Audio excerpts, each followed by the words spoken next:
Voilà, madame, messieurs, nous sommes de retour dans le studio de Matin Bonheur et vous êtes dans Instant Vérité. Nous sommes toujours avec monsieur Fofana Boaké, le directeur général de la SICOJ, qui apporte des éclairages sur les opérations de déguerpissement qui se font actuellement dans le district d'Abidjan et principalement à Cocody Danga Bel-Air.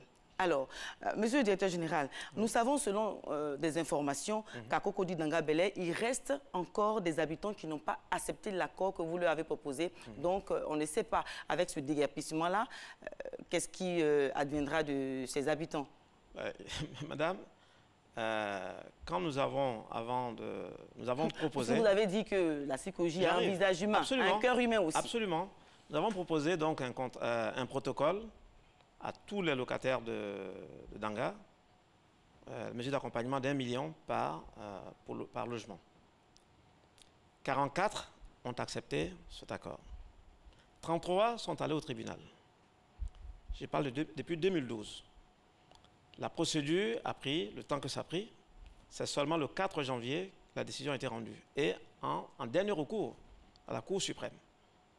À partir de ce moment, en bout de course, nous avons donc exécuté le déguerpissement.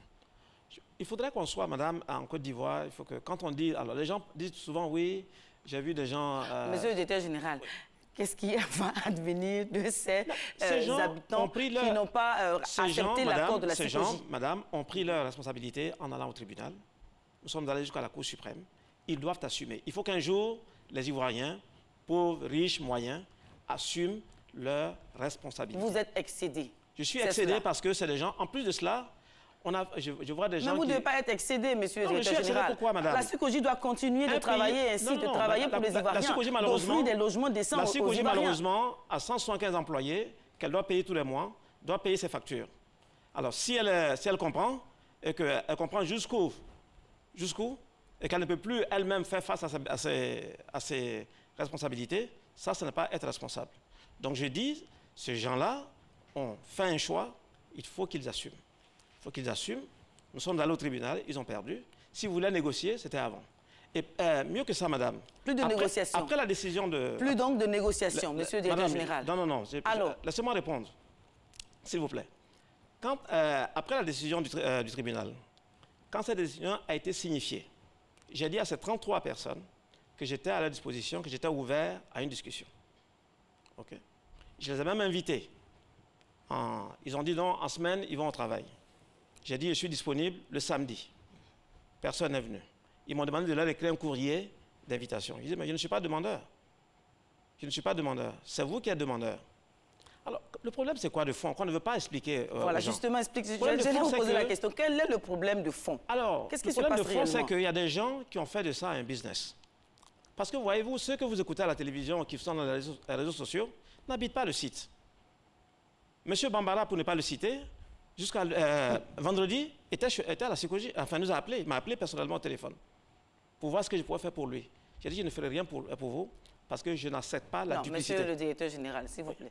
On ne va pas personnaliser le débat. Oui, voilà. Je réponds parce que... Répondez de façon générale, de sorte que les Ivoiriens comprennent. Le problème, c'est quoi? C'est que ceux qui sont censés défendre les intérêts des gens n'habitent pas le site. OK? Ils se proclament président, représentant des gens du site. Ils n'habitent pas le site. Donc, ils vont au tribunal. Et après, parce qu'ils ont payé au tribunal, ils viennent nous voir pour dire, vous faites quoi pour nous? J'ai dit, je suis ouvert, venez pour qu'on discute. J'ai posé seulement des conditions.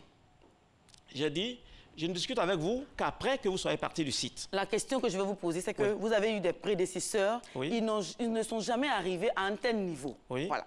Je ne sais pas ce qui vous motive réellement. Qu'est-ce qui se passe? Dites-nous. Quelle est votre motivation? Madame, une société, c'est une continuité. Mes prédécesseurs qui n'ont pas pu suivre, pourquoi? Parce qu'ils sont allés au tribunal. Mon prédécesseur, si les gens n'étaient pas allés au tribunal, s'ils avaient accepté les propositions de la SICOJ, moi, je l'ai trouvé ceci déjà déguerpi. C'est parce que des gens sont allés au tribunal que ça a pris de 2012 jusqu'en 2018 que moi, j'ai trouvé ça en place. Bien. Alors, monsieur le directeur général de la SICOJ, monsieur Fofana Boaké, merci. d'être venu à Instant Vérité apporter votre contribution au débat. Donc, mesdames et messieurs, c'est donc la fin de Instant Vérité. Je vous rappelle que nous étions effectivement avec le directeur général de la SICOJ. Je vous retrouve lundi prochain, mais pour l'heure, restez avec Nessie et Marco parce que Matin Bonheur se poursuit.